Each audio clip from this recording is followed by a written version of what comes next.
پھر اگر اس نے تیسری طلاق بھی دے دی, اب یہ تیسری لفظ لکھا ہوا نہیں ہے لیکن دو یہاں پر ذکر ہے, تیسری اس کا ذکر ہے کہ اگر اس نے تیسری بھی دے دی تو فلا تحل لہو, نہیں ہے حلال اس کے لیے, من بعد اس کے بعد, حتیٰ یہاں تک کہ تنکیہ زوجن غیرہ, وہ نکاح کر لے زوجن غیرہ کسی دوسرے شوہر کے ساتھ. اب تنکیہ یاد رکھیے گا, تنکیہ زوجن غیرہ, تنکیہ کا ایک معنی جو ہے وہ وطی بھی ہے, یعنی کسی اور شوہر سے شادی کر کے حقوق زوجیت ادا کر کے اس کی عدت گزار کے وہ دوبارہ پہلے شوہر کی طرف واپس آ سکتی ہے. اب میں نے آپ کے سامنے ساری آیتیں پیش کی, اب میں اس پر جو ہے نا گرامر کے اعتبار سے آپ کے سامنے وضاحت عرض کرتا ہوں. یہاں پر جو دوسری آیت میں نے پڑھی 230 نمبر, فَإِن طَلَّقَهَا, اس میں جو ان پر فا ہے نا, یہ فا تعقیبیہ ہے جو بلا مہلت آتا ہے, تعقیب کے لیے آتا ہے بغیر مہلت کے, یعنی یہ ایک چیز جو بیان ہوئی ہے اس کے بعد یہ آتا ہے اس کے پیچھے, اور اس کے درمیان مہلت نہیں ہوتی, یعنی یہ فوراً کا معنی دیتا ہے کہ اگر 2 طلاقیں دی اور اس کے فوراً بعد تیسری بھی دے دی, 2 طلاقیں دی تو تمہیں اختیار حاصل ہے روکنے کا بھی چھوڑنے کا بھی, لیکن اگر تیسری بھی دے دی یعنی فا تعقیب کے لیے ہے بلا مہلت, یعنی فوراً, اگر اس کا ترجمہ یہ بنے گا کہ 2 طلاقیں دی پھر اگر فوراً تیسری بھی دے دی تو اب عورت تمہارے لیے حلال نہیں ہے. تو وہ ڈاکٹر ہیں, عالم نہیں ہے, ان کو اس گرامر کے جو مسائل ہیں ان کا بالکل پتہ نہیں ہے کہ یہ فا آتی کس لیے ہے. یہاں پر خالی ان ہوتا تو اعتراض ہو سکتا تھا, لیکن یہاں پر ان نہیں کہا گیا, فائن کہا گیا.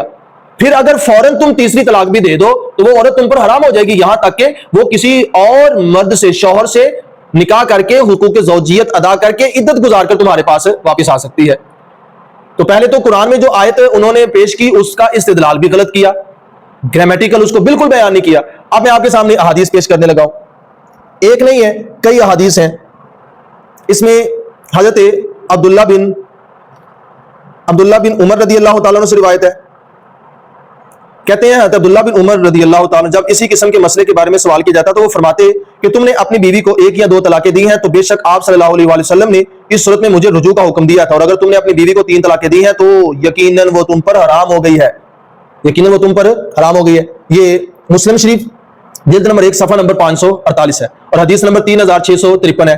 بخاری شریف جلد نمبر 2 صفحہ نمبر 313 اور حدیث نمبر 5332 ہے. سنن کبریٰ کے اندر جلد نمبر 7 اور صفحہ نمبر 331 ہے. نمبر 2 حضرت عبد الرحمن بن ابی لیلہ رضی اللہ تعالیٰ, آپ روایت کرتے ہیں کہ حضرت علی رضی اللہ تعالیٰ نے فرمایا کہ جو شخص اپنی بیوی کو ہم بستری سے پہلے 3 طلاقیں دے دے تو وہ عورت اس کے لیے حلال نہیں یہاں تک کہ وہ کسی اور مرد سے نکاح کر لے. سنن کبریٰ جلد نمبر 7 صفحہ نمبر 334. ایک اور روایت میں یوں آتا ہے کہ ایک شخص حضرت علی رضی اللہ تعالیٰ عنہ کے پاس آیا اور اس نے کہا کہ میں نے اپنی بیوی کو 1000 طلاقیں دے دی ہیں, میں نے اپنی بیوی کو 1000 طلاقیں دے دی. انہوں نے فرمایا کہ 3 طلاقیں تو اس کو تجھ پر حرام کر دیتی ہیں اور باقی جو رہ گئیں وہ طلاقیں اپنی دوسری بیویوں میں تقسیم کر دے. مطلب اس کا یہ نہیں کہ وہ تقسیم, مطلب یہ غصے کے لیے لفظ بولا کہ تم لوگوں کو ذرا پتہ نہیں چلتا کہ کس طریقے سے تم طلاقیں دیتے ہو. یہ حقیقت میں خواتین کا استحصال ہو رہا تھا جس وجہ سے یہ ضابطہ بنا دیا گیا, عورتوں کا نقصان ہو رہا تھا اس طریقے کے ساتھ, ان کو مذاق بنایا جا رہا تھا. تو کہا یہ 3 طلاقیں 3 ہی ہیں, ایک وقت میں دو, ایک لفظ کے ساتھ دو, یا 3 طوروں کے ساتھ دو, یا مختلف اوقات میں اس کو دو. تو یہ 3 ہی ہیں. یہ عورت کے کا استحصال ہو رہا تھا, اس لیے یہ ضابطہ کنفرم اور پکا کر دیا گیا تاکہ اس میں کسی قسم کا شک و شبہ نہ باقی رہے. اب غصے سے کہا کہ تم 3 کے ساتھ تمہاری بیوی جو ہے نا تم پر حرام ہوگی, باقی بیویوں میں تقسیم کر دو. ہوگی نہیں, لیکن ویسے غصے سے یہ لفظ بولا. یہ حدیث ہے سنن کبریٰ جلد نمبر 7 صفحہ نمبر 335 نمبر. آگے دیکھیں, ایک شخص نے حضرت عبداللہ ابن مسعود رضی اللہ تعالیٰ عنہ سے سوال کیا کہ میں نے اپنی بیوی کو 200 طلاقیں دے دی ہیں, اب کیا حکم ہے؟ تو انہوں نے فرمایا کہ تجھے کیا فتویٰ دیا گیا ہے؟ اس نے کہا کہ لوگ یہ کہتے ہیں کہ وہ عورت اب مجھ سے بالکل الگ اور جدا ہو گئی ہے. حضرت عبداللہ ابن مسعود نے فرمایا کہ لوگوں نے سچ کہا. موطأ امام مالک صفحہ نمبر 199. حضرت محمود بن لبید رضی اللہ تعالیٰ عنہ سے روایت ہے, فرماتے ہیں کہ رسول کریم رؤوف الرحیم صلی اللہ علیہ وسلم کے سامنے ایک آدمی کا ذکر کیا گیا جس نے اپنی بیوی کو 3 طلاقیں اکٹھی دے دی تھی. تو رسول کریم رؤوف الرحیم صلی اللہ علیہ وسلم غصے سے کھڑے ہو گئے اور فرمایا کہ کیا وہ کتاب یعنی قرآن پاک سے کھیلتا ہے حالانکہ میں تمہارے درمیان میں موجود ہوں. نسائی شریف حدیث نمبر 3398. پھر آگے دیکھیں, حضرت سیدنا عبداللہ ابن عباس رضی اللہ تعالیٰ عنہ, آپ کے پاس ایک آدمی آیا, اس نے کہا کہ میں نے اپنی بیوی کو 100 طلاقیں دے دی, اب میرے لیے کیا حکم ہے؟ تو حضرت سیدنا عبداللہ ابن عباس رضی اللہ تعالیٰ عنہ فرمایا 3 طلاقیں ہو چکی ہیں اور باقی 97 کے ذریعے تو نے اللہ تعالیٰ کے ساتھ مذاق بنایا. موطأ امام مالک صفحہ نمبر 510. حضرت مجاہد علیہ رحمہ فرماتے ہیں میں نے حضرت سیدنا عبداللہ ابن عباس رضی اللہ تعالیٰ عنہ کے پاس میں بیٹھا تھا تو ایک آدمی آیا اور عرض کی کہ میں نے سوچا کہ میں نے اپنی بیوی کو 3 طلاقیں دے دی تو آپ خاموش رہے. میں نے سوچا کہ آپ رضی اللہ تعالیٰ عنہ اس کی بیوی اسے لوٹا دیں گے, لیکن آپ رضی اللہ تعالیٰ عنہ فرمانے لگے کہ تم میں سے کوئی حماقت پر سوار ہو جاتا ہے.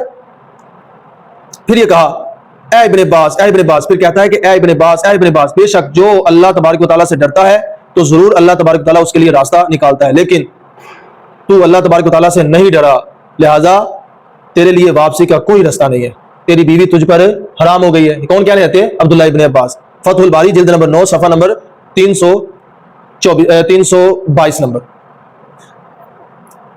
فتح الباری جلد نمبر 9 صفحہ نمبر 342 نمبر ہے. حضرت سہل بن سعد رضی اللہ تعالیٰ عنہ بیان کرتے ہیں کہ حضرت عمر نے رسول اللہ صلی اللہ علیہ وسلم کے سامنے 3 طلاقیں دیں, اپنی بیوی کو 3 طلاقیں دی, اور رسول اللہ صلی اللہ علیہ وسلم نے ان طلاقوں کو نافذ کیا. آپ کے سامنے 3 طلاقیں دی اور آپ نے ان 3 طلاقوں کو نافذ کیا. اب یہ حضور علیہ الصلوۃ والسلام کے سامنے یہ عمل کیا گیا. یہ سنن ابو داؤد کی حدیث ہے, جلد نمبر 1 صفحہ نمبر 306. اس کے علاوہ امام ابو بکر بن ابی شیبہ رضی اللہ تعالیٰ سے روایت ہے. اس کے علاوہ حضرت عمران رضی اللہ تعالیٰ عنہ سے روایت ہے, حضرت انس رضی اللہ تعالیٰ عنہ سے, امام زہری, امام شابی, امام علقمہ اور حضرت حبیب علیہ رحمہ. یہ مطلب میرے پاس تقریباً کوئی 22 حوالہ جات ہیں, جس میں اصحاب کا ذکر میں نے آپ کے سامنے کر دیا. اس کے بعد تابعین اور تبع تابعین کا ذکر بھی میں اس احادیث میں موجود ہے, جو میں آپ کو کمنٹ کے اندر ساری احادیث سینڈ کر دوں گا, آپ اچھی طریقے سے مطالعہ کیجیے گا. یعنی شروع سے اسلاف کا یہی طریقہ ہے, ہمارے جتنے اسلاف گزرے ہیں ان کے ہاں یہی موقف ہے. اصحاب کی میں نے آپ کے سامنے بات کی, تابعین کی بات کی, تبع تابعین کی بات کی, سب کے ہاں یہی موقف ہے. میں حیران ہوں کہ ان سب کو قرآن کی سمجھ نہیں لگی اور ڈاکٹر ذاکر نائک صاحب کو سمجھ لگ گئی یا ابن تیمیہ کو سمجھ لگ گئی, جو سراسر اس کے خلاف جا رہا ہے جو اصحاب کا طریقہ تھا, جو تابعین کا طریقہ تھا اور پیارے کریم آقا علیہ السلام کا طریقہ تھا. اور پھر قرآن کا استدلال بھی یہی ہے کہ 3 طلاقیں ایک وقت میں دو گے تو 3 ہی ہوں گی. تو اب پیارے بھائی, جو لوگ اس چیز کی طرف توجہ نہیں کرتے, غور کرنا چاہیے. یہ کوئی عام مسئلہ ہوتا تو میں اتنا سنجیدگی سے یا اتنے دلائل کے ساتھ آپ کے ساتھ بات نہ کرتا. یہ بڑا اہم مسئلہ ہے. اس کی وجہ یہ ہے کہ یہ حلت اور حرمت کا مسئلہ ہے, اور میں یہ عرض کر چکا ہوں کہ حلت اور حرمت جب یکجا ہو جائیں تو پھر حرمت کو ترجیح ہوتی ہے, تو پھر بھی یکجا نہیں ہے. حرمت کو آلریڈی دلائل کے ساتھ ترجیح حاصل ہے. تو اب آپ خود اندازہ کیجئے, سامعین سے ہی میں یہ کہتا ہوں کہ آپ خود رزلٹ نکالیے کہ آپ کے سامنے اتنے دلائل میں نے پیش کیے ہیں, اور یہ اتنے دلائل کو رد کر کے تو بندہ اس حدیث کو لے لے, جبکہ اس حدیث میں بھی یہی ہے کہ پہلے کیا جاتا تھا. سیدنا عمر فاروق رضی اللہ تعالیٰ عنہ کے دور میں یہ طے ہو گیا کہ 3 سے مراد 3 ہی ہے. مطلب طریقہ یہ پہلے سے ہی تھا, لیکن اس پر اوورال عمل نہیں ہو رہا تھا, سب کی طرف سے عمل نہیں ہو رہا تھا. کوئی کس طریقے سے عمل کر رہا تھا, کوئی کس طریقے سے. تو اس طریقے سے یہ ضابطہ بنا دیا تاکہ کوئی بھی اس ضابطے سے نکل نہ سکے. اب ہم سیدنا عمر فاروق رضی اللہ تعالیٰ عنہ کی مانے یا ابن تیمیہ کی مانے یا ڈاکٹر ذاکر نائک کی مانے. اب فیصلہ آپ کے سامنے ہے کہ آپ نے کس کی ماننی ہے. آج کے ڈاکٹر ذاکر نائک کی, جن کے عقائد اس قدر غلیظ قسم کے ہیں کہ آپ تصور نہیں کر سکتے. انشاءاللہ ان قریب میں ان کے عقائد پر ویڈیو اپلوڈ کروں گا, جس میں آپ کو پتا چلے گا کہ وہ کس طریقے کے غلیظ عقائد رکھے ہوئے ہیں. اب سیدنا عمر فاروق رضی اللہ تعالیٰ عنہ طلاق کے معاملے میں ان کی بات نہیں مانتے. میں آخری بات آپ سے عرض کرتا ہوں, تراویح کا, نماز تراویح رمضان مبارک میں جو پڑھی جاتی ہے, سب کو پتا ہے پیارے کریم آقا علیہ السلام نے پورا رمضان لگاتار جماعت کے ساتھ نماز تراویح نہیں پڑھائی. سیدنا ابو بکر صدیق رضی اللہ تعالیٰ عنہ کے دور میں بھی نہیں پڑھی گئی. سیدنا عمر فاروق رضی اللہ تعالیٰ عنہ کے دور میں اس کو جماعت کے ساتھ لازم کیا گیا, اور سیدنا ابی بن کعب رضی اللہ تعالیٰ عنہ کی امامت میں تمام صحابہ کو اکٹھے کر کے ایک امام کے ساتھ تمام کو نماز تراویح پڑھائی گئی. اور یہ باقاعدہ صحیح حدیث سے ثابت ہے, کوئی بھی اس کو رد نہیں کر سکتا. اب حضور علیہ السلام کے دور میں بھی نہیں تھا جماعت کے ساتھ لگاتار, سیدنا ابو بکر صدیق رضی اللہ تعالیٰ عنہ کے دور میں بھی نہیں تھا, سیدنا عمر فاروق رضی اللہ تعالیٰ عنہ کے دور میں تھا. ایسے ہی طلاق حضور علیہ السلام کے دور میں نہیں تھی, اگر صحیح مسلم شریف کی حدیث کو مان لیا جائے, جبکہ اس کے مخالف مفہوم پر جو دلائل تھے وہ میں نے آپ کے سامنے پیش کر دی گئی. اگر مان بھی لیا جائے, حضور کے دور میں نہیں تھی, سیدنا ابو بکر صدیق رضی اللہ تعالیٰ عنہ کے دور میں نہیں تھی, سیدنا عمر فاروق رضی اللہ تعالیٰ عنہ کے دور میں 3 تصور کی جانے لگی. یعنی یہی طے پایا کہ 3 سے مراد 3 ہی ہے. تو طلاق والا معاملہ نہیں مانتے, لیکن تراویح والا معاملہ مان لیتے ہیں. تراویح بھی تو سیدنا عمر فاروق رضی اللہ تعالیٰ عنہ کے دور میں جماعت کے ساتھ لازم ہوئی تھی, اس کو کیوں مان رہے ہیں؟ یا تو اس کو بھی ریجیکٹ کر دیں, نہ مانے اور ختم کر دیں تراویح والا نظام جو آپ جماعت کے ساتھ رمضان مبارک پورا مہینہ پڑھا رہے ہیں, چھوڑ دیں, کیونکہ حضور علیہ السلام کے دور میں تو نہیں پڑھائی جا رہی تھی اور اس پر تو استدلال بھی کوئی نہیں ہے. لیکن تراویح والا مسئلہ جو ہے اس کو پکڑے ہوئے ہیں, لیکن طلاق کے مسئلے میں ان کے خلاف جا رہے ہیں. ایک چیز میں ان کے خلاف ہے، ایک چیز میں ان کے حق میں ہے، مطلب کر بھی رہے ہیں ان کو ایک مسئلے میں مان رہے ہیں اور ایک مسئلے میں ان کو نہیں مان رہے. تو یہ دوغلی پالیسیا ہے کہ جس میں اپنا من کیا اس میں مان لی، جس میں اپنا من نہ کیا اس میں نہ مانی. تو یہ تو اصحاب کی جو ہے نا اتباع تو نہ ہوئی. حضور صلی اللہ علیہ وسلم نے تو فرمایا تم پر میری اور خلفائے راشدین کی سنت جو ہے وہ لازم ہے، اس کو پکڑو.